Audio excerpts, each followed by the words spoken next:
այսպիսի մասշտաբներ իրոք չէի ակնկալում։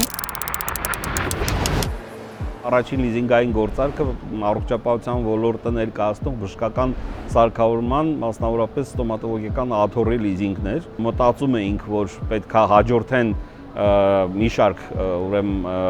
էլի գործարքներ, բայց նմանատիպ մասշտաբ ոչ թե չէինք պատկերացնում, այլ ուղղակի կարծում էինք, որ դրա համար շատ ժամանակ է հարկավոր։ Ամենամեծ շարժիչ ուժը երևի դրա հաճախորդի պահանջմունքն է, բայց միևնույն ժամանակ նաև մեր հավատը դեպի այն գործողությունները, ինչ որ մենք իրականացնում էինք։ Քանի որ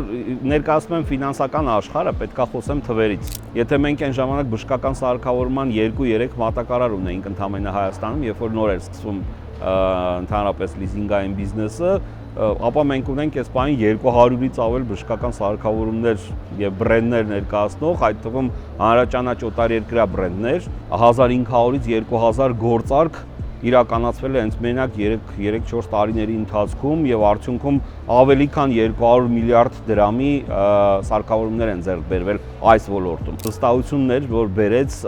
պետական աջակցության ծրագրերի ներկայության եւ այսօր այդ ծրագրերի շնորհիվ է, որ մենք կարողանում ենք առաջարկել այնպիսի լուծումներ մեր պոտենցիալ լիզինգառուներին, որոնք նախադեպը չունեն որևէ այլ երկրում այս չափի մասնակցության եւ աջակցության ծրագրեր։